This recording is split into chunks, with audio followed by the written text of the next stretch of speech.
اسماعیل علیہ السلام کے بدن سے اللہ نے کوئی نبی نہیں جاری کیا، ان کے کوئی سلسلہ نہیں جاری ہوا، اور ان کے لیے اللہ کے رسول نے دعا مانگی بڑھاپے میں کہ اللہ بچہ دے اور نیک بچہ عطا فرما، رب هب لی من الصالحین، کہ اللہ بچہ بھی دے اور نیک بچہ عطا کر۔ اب نیک بچہ جب مل گیا، اللہ نے بڑھاپے میں دے دیا، اسماعیل علیہ السلام ان کا نام رکھ دیا گیا۔ اب اللہ نے ان کو ہجرت کا حکم دے دیا کہ اب بچے کے پاس نہیں رہنا،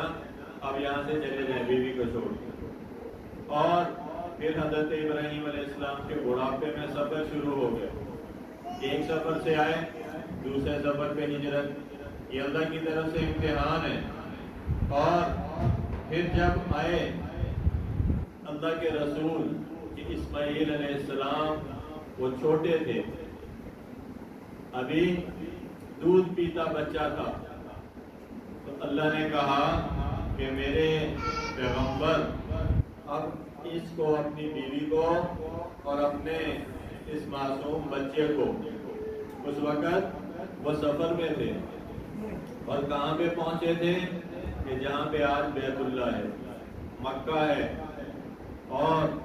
وہاں پہ جب پہنچے تو اللہ نے کہا سٹاپ، بس کر دیں، یہاں پہ رک جائیں۔ کیا ہوا کہ یہاں سے آگے سفر کی اجازت آپ کو نہیں ہے، ہم ایک حکم آپ کو دیتے ہیں۔ وہ حکم کیا ہے؟ وہ حکم یہ ہے کہ اپنے اس بچے کو، اپنی اس معصوم پاکیزہ بیوی کو یہاں پہ چھوڑ دیں۔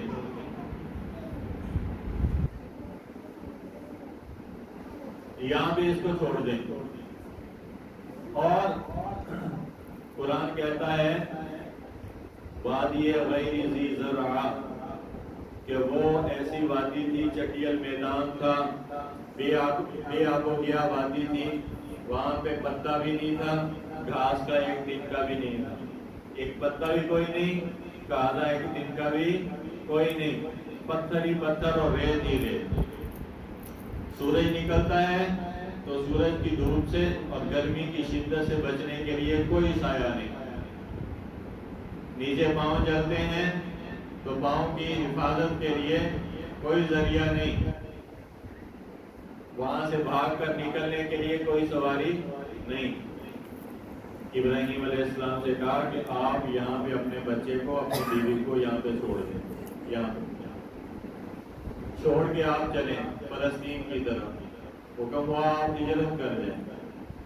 تو انہوں نے کہا کہ بیوی سے کہ یہاں پہ چھوڑنے کا حکم آ گیا ہے، اب میں جاتا ہوں، زیادہ بولنے کی ممانعت اور زیادہ بات چیت سے منع کر دیا۔ اور پھر وہاں پہ چھوڑا تو بیوی نے کہا کہ کہاں جاتے ہیں؟ تو خاموش۔ تو انہوں نے کہا کہ آپ کو اللہ نے حکم دیا ہے؟ تو اس پہ کہا کہ ہاں، سر ہلایا کہ ہاں اللہ نے کہا ہے۔ تو بیوی بھی پھر ان کی بیوی تھی، آج کل کی بیویوں کی طرح نہیں تھی کہ جماعت میں جانا ہو تو پیچھے پڑ جائیں، اعتکاف میں بیٹھنا ہو تو پیچھے پڑ جائیں، نیکی کے راستے پہ شوہر کو نکلنے نہ دیں۔ حدیث میں آتا ہے کہ ایسی بیوی جو اپنے شوہر کو اللہ کے راستے کے لیے تیار کرتی ہے، شوہر سے 500 سال پہلے اللہ اس کو جنت میں داخل فرمائیں گے، 500 سال پہلے جائے گی جنت میں۔ تو وہ بھی ان کی بیوی تھی، نبی کی بیوی تھی۔ تو انہوں نے کہا کہ اللہ نے کہا، ہاں اللہ نے کہا، انہوں نے کہا جائیں آپ جائیں اور اللہ کے سپرد کر کے جائیں بس۔ اسی لیے حضور صلی اللہ علیہ وسلم جب اپنے پسماندگان کو جب سفر پہ روانہ ہوتے تھے نا، تو حدیث کی دعا ہے، حدیث کی بہت خوبصورت دعا ہے، استودعکم اللہ الذی لا تضیع ودائعہ۔ کیا ہے کہ حضور یہ دعا پڑھا کرتے تھے کہ بس میں تم کو نا، کسی لوگوں کو کہتے تھے کہ میں تمہیں اللہ کے حوالے کر دیا، اس لیے جب سفر پہ جاؤ نا تو اگر عربی میں نہیں آتی دعا یاد کر لو، عربی میں نہیں آتی تو کم از کم اپنے گھر والوں کو یہ کہہ دیا کرو کہ تمہیں ہم نے اللہ کے سپرد کر دیا، اور فرمایا کہ جو امانتیں اللہ کے سپرد ہوتی ہیں وہ ضائع نہیں ہوتی، وہ ضائع نہیں ہوتی۔ یہاں سے مجھے ایک واقعہ یاد آ گیا، مختصر سا وہ بھی سنا دیتا ہوں کہ عباسی خلیفہ تھا مہدی، اس کے دور میں قحط پڑ گیا، بارش ہی نہ ہو، جانور مرنے لگے اور انسان مرنے لگے، فصلوں کا نقصان، ہر طرف قحط کی صورتحال۔ تو بادشاہ جو ہوتا ہے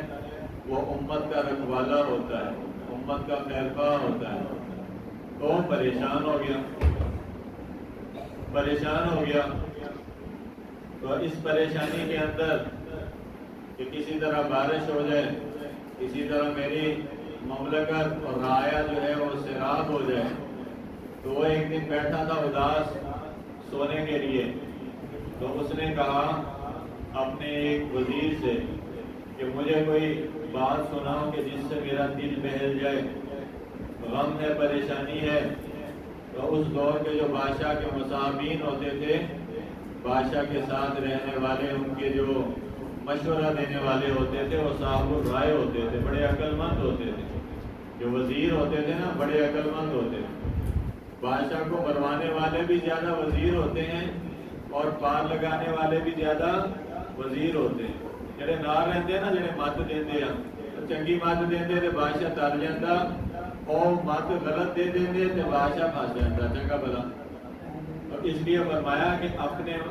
مصابین میں، اپنے رائے دینے والے لوگوں کے اندر نیک لوگوں کو شامل رکھو، جو نیکی والے ہوں ان کو شامل رکھو۔ ایک منٹ اتنا کر لیں ذرا،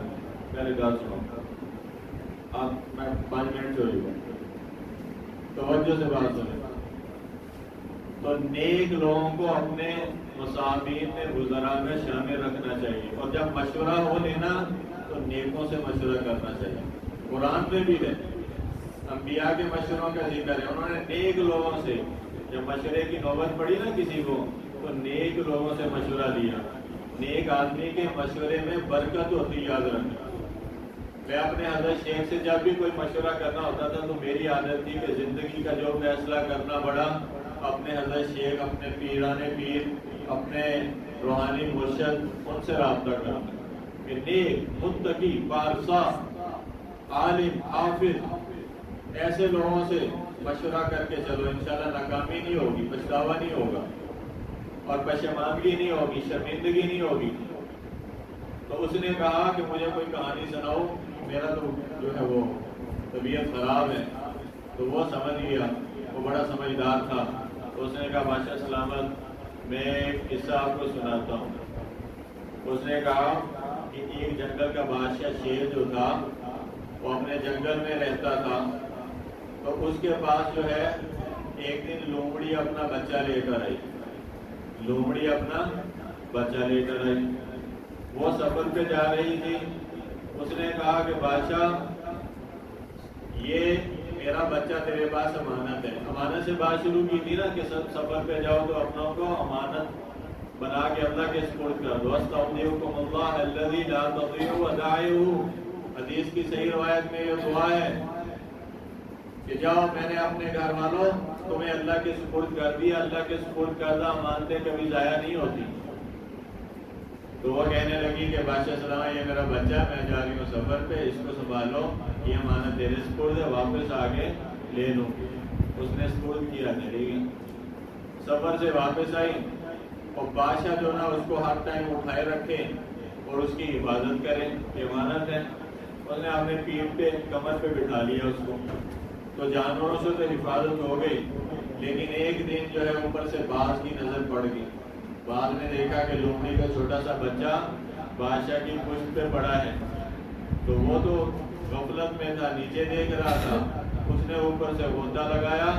اس کو پنجوں میں اچکا اور اوپر اڑ گیا۔ بادشاہ پریشان ہو گیا، شیر نے کہا یہ تو بڑی بری ہو گئی۔ خیر وہ لومڑی آئی، نے بچے کا تقاضا کیا. اس نے کہا کہ بھائی دیکھ بی لومڑی، میں نے تو تیرے بچے کی بڑی حفاظت کی اور ہر مصیبت سے اس کو بچایا، لیکن میں کیا کر سکتا تھا کہ جو مصیبت آنے والی تھی وہ اوپر سے آئی تھی، وہ میرے بس میں، سب بولو میرے بس میں نہیں تھی، وہ میرے بس سے باہر کی تھی. میں تو نہیں اڑ کے پڑ سکتا تھا کہ مون سے پٹا مارے چکے لے گیا. تو وہ مصیبت جو اوپر سے آئی اس کو میں نہیں روک سکتا.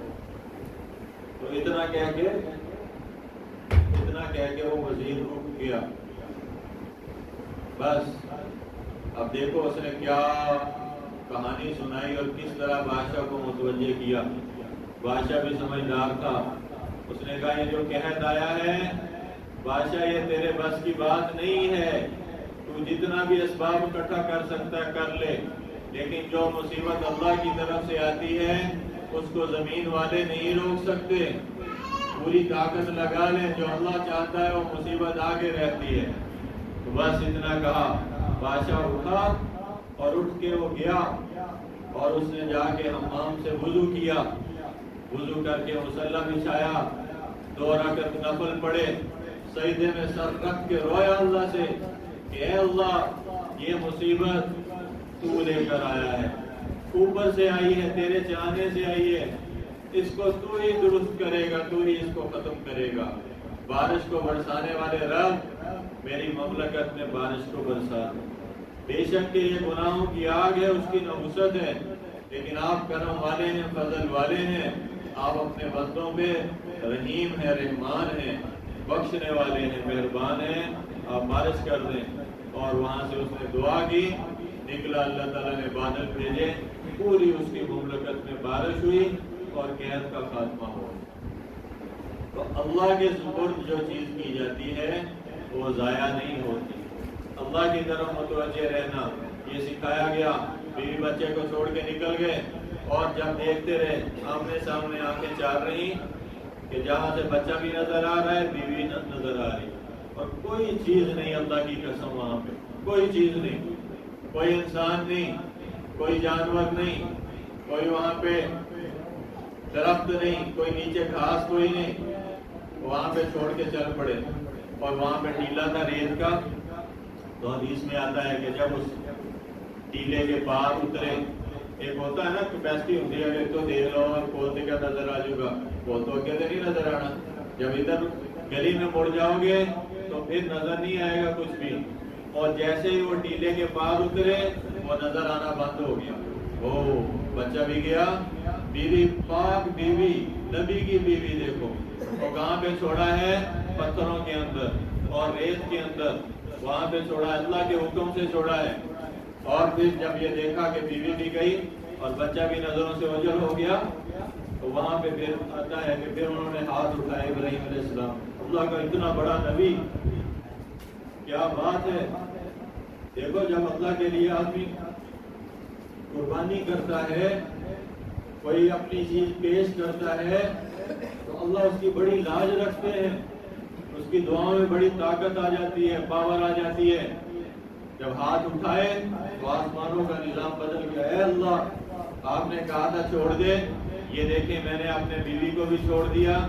بچے کو بھی چھوڑ دیا، اب آپ کے سپرد کر دیا ہے، میں جا رہا ہوں. وہاں سے چل پڑے. پیچھے بیوی بچہ کو سنبھالا اور کب تک سنبھال دی، کھانا ختم، پانی ختم. اور یہاں سے پھر اس کہانی کی ابتدا ہوئی تو جس کی یاد میں اللہ نے آج کا دن دیا ہے. وہ ایک قصہ خوبصورت قرآن کی نگاہوں سے ہمیں ملتا ہے. تو وہاں سے جب بیوی نے دیکھا کہ بچہ اوپر کڑی تو پانی کوئی نہیں، بچے نے رونا شروع کیا، اس کی جان پہ آ گئی. تو اب حاجرہ علیہ السلام نے اپنے بچے کی زندگی کے لیے، ماں تڑپتی ہے بچے کو دیکھ کر، بچے کی مصیبت ماں سے نہیں دیکھی جاتی. اور جب اس نے دیکھا کہ نہیں ہے اب کچھ بھی نہیں ہے تو وہ اس خیال سے ایک طرف ایک پہاڑی تھی اس کا نام تھا صفا، ایک طرف ایک پہاڑی تھی اس کا نام تھا مروہ. تو وہ اس طرف کو چڑھی، صفا پہ چڑھی فٹافٹ اور دیکھا کہ نیچے کوئی ادھر ادھر قافلہ، کوئی وادی میں کوئی انسان، کوئی یہاں پہ کوئی بشر. کوئی یہاں پہ پانی کوئی کھانا کچھ نظر آئے، کچھ بھی کوئی نہیں، اور جب دیکھا کوئی بھی نہیں ہے تو پھر وہاں سے اتری، درمیان سے گزری، اور درمیان سے گزرتے ہوئے جب وہ اس طرح تھا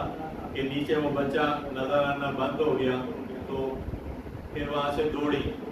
وہ جو درمیان کا خلا تھا نا جہاں سے وہ نیچا تھا، اور بچہ جو ہے اوپر کی جگہ پہ تھا، جب وہاں سے چلی تو بچہ نظر آنا بند ہو گیا، اور تو پھر بھجیاں تھوڑی ہیں، ماں تھی نا، برداشت نہیں ہوا، اس نے کہا کہ بچے کو کوئی جانور نقصان نہ دے دے،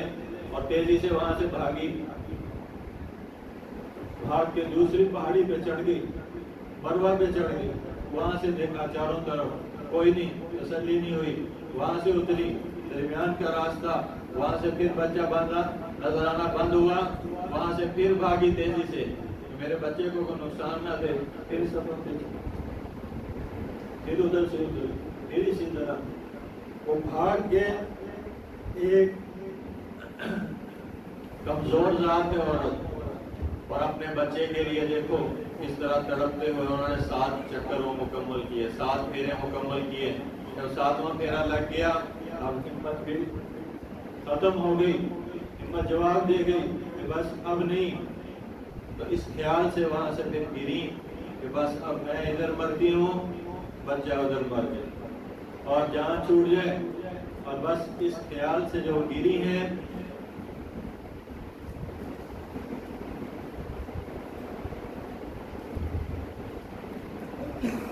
اللہ کا وہ غیبی نظام حرکت میں آ گیا کہ اللہ دیکھتے ہیں لیکن قربانی اللہ پاک مانگتے ہیں، لیتے کوئی نہیں ہے، اور جب یہ آخری حد آ گئی تو اللہ نے جبرائیل کو بھیجا، بندے کی شکل میں بچے کے پاس پہنچے اور ماں کی نظر پڑی، اجنبی ہے کوئی، انہوں نے پر مارا، پانی کا چشمہ، ایسا چشمہ جاری ہوا، ایسا خوبصورت صاف شفاف پانی دنیا میں جس کی کوئی مثال نہیں ہے، وہ چشمہ صافی، وہ پاک پاکیزہ پانی، اس کو مسلمان نہیں پوری دنیا کے لوگ اس کو مقدس مانتے ہیں، اور حضور نے فرمایا جس نیت سے پیو وہی نیت تمہاری پوری ہو جاؤ، جو دعا مانگو گے وہ دعا اللہ قبول کر لے، ایسا پانی قیامت تک آ گیا، جڑا مسئلہ حل نہیں ہوتا زمزم لا، اپنے ہاتھ میں رکھ، بیت اللہ کی طرف منہ کر کھڑا ہو جا، بسم اللہ پڑھ، اور سنت کے مطابق اس کو کھڑا ہو کے پی، اور پیتے ہوئے اللہ سے دعا کر کہ اللہ یہ مسئلہ میرا حل نہیں ہو رہا، یہ دیکھ یہ پاک پانی تیری اس بندی کی یادگار ہے، تیرے اس پیارے نبی کی یادگار ہے کہ جس کو مکہ کے اندر چھوڑا گیا تھا، کچھ نہیں تھا، اور آپ نے ان کی زندگی کو بچانے کے لیے اس چشمے کو جاری کیا تھا، آج میری زندگی میں یہ مشکل ہے، میری زندگی کو بھی بچا، میری زندگی کے اندر یہ مسئلہ ہے اس کو بھی حل کر دے، اور اس پانی کو پی لے، اللہ کی قسم تیرا وہ مسئلہ ضرور حل ہوگا، تیرا خوف اندر سے نکل جائے گا، تیرا پریشانی کا جو بھی جال ہے جتنا بھی مضبوط ہے اللہ اس کو کاٹ کے رکھ دیں گے، اور یہ پانی کی تاثیر ہے اس زمزم کی، وہ مارا، وہ جاری ہو گیا، تو وہ اٹھی بھاگی، اور پھر اس کو روکا جلدی سے نا، اور ریتا جڑی تھی وہ ڈیر لگائی، اور تیزی سے پانی ادھر ادھر بہ رہا تھا، انہوں نے ایک تالاب کی شکل دی اس کو ہاتھوں سے، اور فرماتی جاتی تھی زمزم زمزم، زمزم کا مطلب ہے ٹھہر جا ٹھہر جا، رک جا رک جا، اور یہ کہتی جاتی اور ہاتھوں سے اس کو بناتی جاتی جس طرح مستری بناتے ہیں، تو جیسے وہ تالاب سا بن گیا اور زمزم کہا تو وہ رکنا شروع ہو، وہ اتنی سی جگہ میں پھیلنے لگا، حضور فرماتے ہیں کہ اماں جان نے زمزم کہہ دیا، اگر وہ زمزم نہ کہتی اس کو نہ روکتی تو پوری دنیا سے پھیلیا ہونا چاہیے، پوری دنیا میں جاری ہو جاتا، اور ایسا پانی پاک صاف شفاف کہ آج بھی وہ پانی جاؤ بھی جائے، پانی کھانے کی جگہ پیو بھوک ختم، پیاس کی جگہ پیو پیاس ختم، اور فرمایا کہ مومن جو ہے اس کو پیٹ بھر کے پیتا ہے، منافق جو ہے اس کو تھوڑا سا پیتا ہے،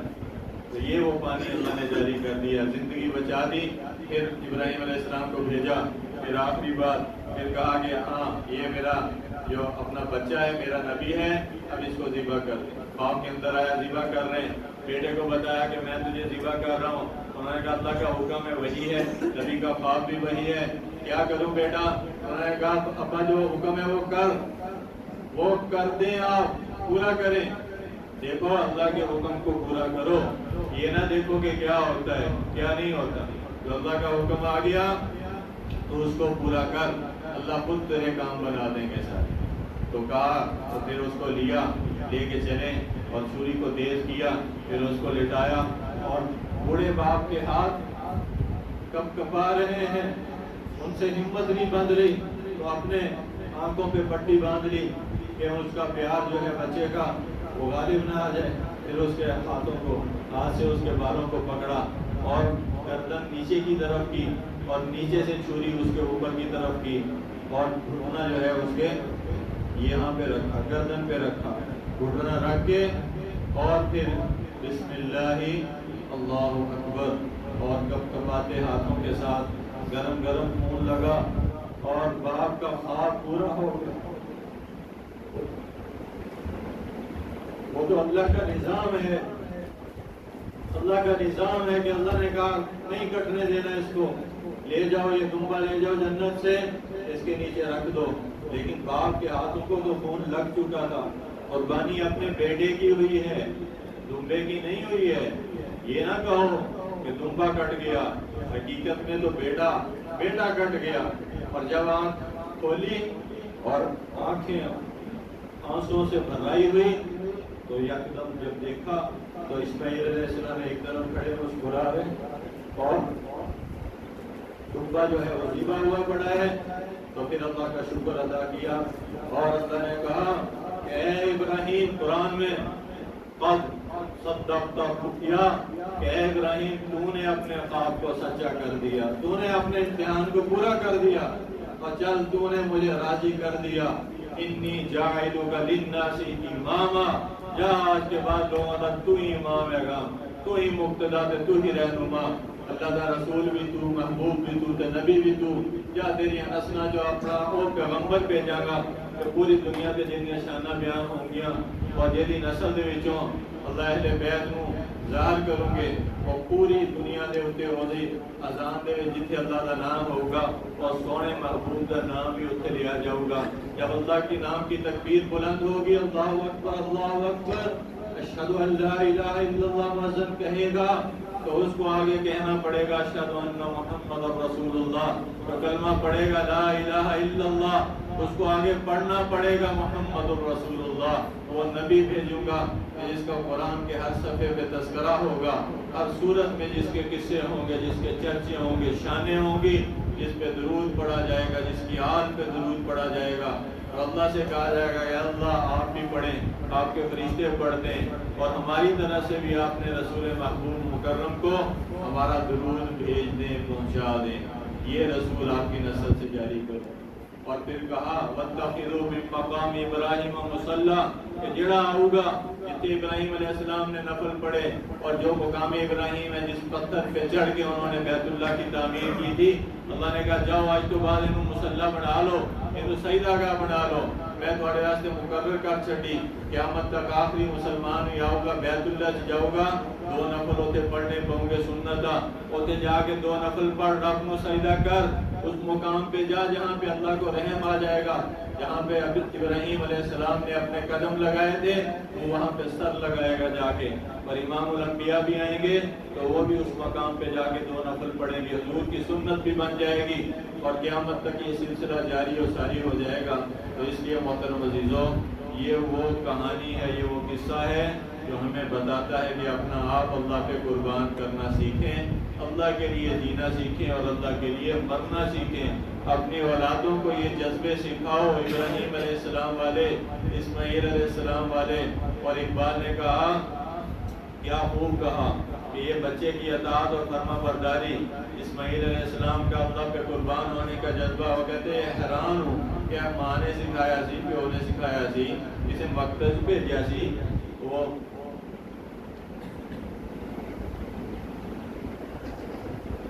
یہ نظر کا فیضان تھا یا کہ مکتب کی کرامت تھی، سکھائے کس نے اسماعیل کو آداب فرزندی، یہ بیٹا ہونے کے جو آداب ہے نا، کہنے دس چھڑے انہیں کیا، بچے نے کیا مینو چھری پھیر دو اللہ کے نام پہ قربان کر، آج ہمارے بچے کا یہ جذبہ ہونا چاہیے، مائیں اپنے بچوں کے اندر یہ جذبے بیدار کریں، پیدا کریں، اور اپنے گھروں کے اندر ایسا ماحول بنائیں کہ ابراہیم علیہ السلام والی قربانی ہماری زندگی کی اصل بن جائے۔ اللہ تعالیٰ ہم سب کو اس پہ عمل کی توفیق نصیب فرمائے۔ چلیں جی اب